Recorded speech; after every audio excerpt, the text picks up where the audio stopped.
حبیب اکرم صاحب، سلمان اکرم راجہ صاحب نے بھی ہمیں جوائن کر لیا پروگرام میں، پاکستان تحریک انصاف کے سینئر رہنما۔ سلمان صاحب، خان صاحب کو کیوں ایسے لگ رہا ہے کہ 2 مہینے کی مہمان ہے یہ حکومت اور 2 مہینے میں دھڑن تختہ ہونے جا رہا ہے؟ اور اس کے ساتھ ساتھ خان صاحب بار بار بنگلہ دیش کی صورتحال کو ریلیٹ کر رہے ہیں پاکستان کے ساتھ اور کہہ رہے ہیں کہ اس سے بھی زیادہ برے حالات ہونے جا رہے ہیں۔ دیکھیں، جو صورتحال ہے اس میں کچھ بھی ممکن ہے۔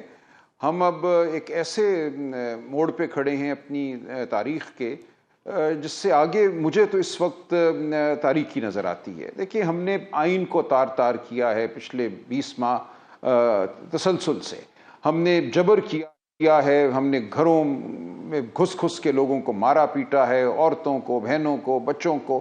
یہ تمام واقعہ جو سانحہ ہوا ہے اس کے اثرات جو ہیں آسانی سے مٹیں گے نہیں۔ اگر کوئی یہ سمجھتا ہے کہ بس یہ ہم نے کر لیا، ہم نے معاشرے کو قابو میں کر لیا، ہم نے سیاست کو ناکام کر دیا، تو ایسا کچھ بھی نہیں ہے۔ اس معاشرے میں اس وقت شعور بھی ہے اور غصہ بھی ہے، تو شعور اور غصے کا جو امتزاج ہے وہ انتہائی خطرناک ہوا کرتا ہے، تاریخ اس کی گواہ ہے۔ اگر آپ واقعتاً عوام کو ان کا مقام نہیں دیں گے، ان کی آواز کو عزت نہیں دیں گے، ان کے ووٹ کو تکریم نہیں دیں گے، تو آپ جو مرضی یہ چھوٹے موٹے چٹکلے کرتے رہیں، IMF سے لون مل گیا، فلاں ہو گیا۔ دیکھیں، ان باتوں سے جو عوام کا ایک بہت بڑا حصہ ہے اس کو کچھ بھی نہیں ملتا۔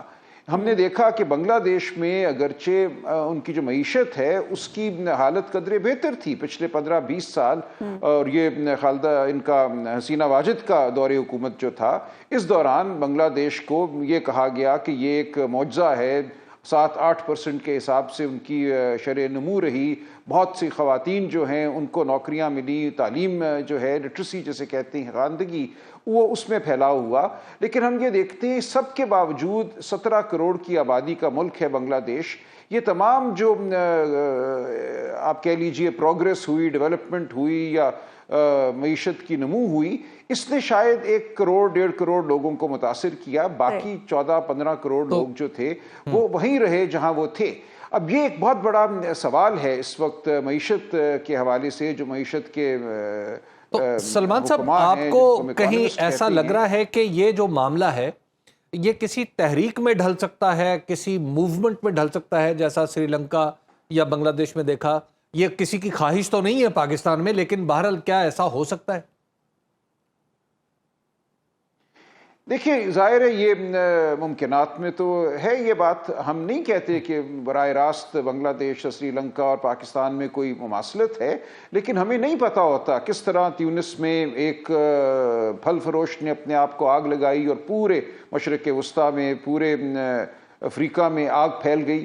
تو یہ چیزیں کب بھڑک اٹھیں ان کا کوئی بھی پہلے سے تعین نہیں کر سکتا۔ اس لیے ضروری یہ ہے کہ ہم جو انسانی حقوق ہیں ان کو کبھی بھی پامال نہ کریں۔ ہم جو غریب ہے ہمیشہ اس کی فکر کریں، ہمارے ذہن میں ہو کہ معیشت کا نصب العین جو ہے وہ معیشت کے امیر ترین نہیں ہے، معیشت کے غریب ترین ہیں۔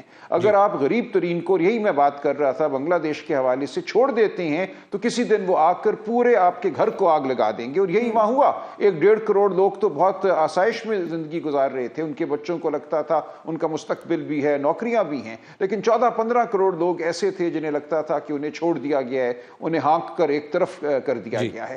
وہی لوگ ہیں جو آئے، ان کے بچے ہیں جو آئے، اور انہوں نے آ کر پورے اس نظام کو جو ان کو باہر رکھے ہوئے تھا مسمار کر دیا۔ جنزی یہ جسے کسی بھی کہتے ہیں ملک میں ممکن ہے جہاں اس نوعیت کی ڈیولپمنٹ ہو۔ اچھا راجہ صاحب، یہ بتائیے گا کہ اب آپ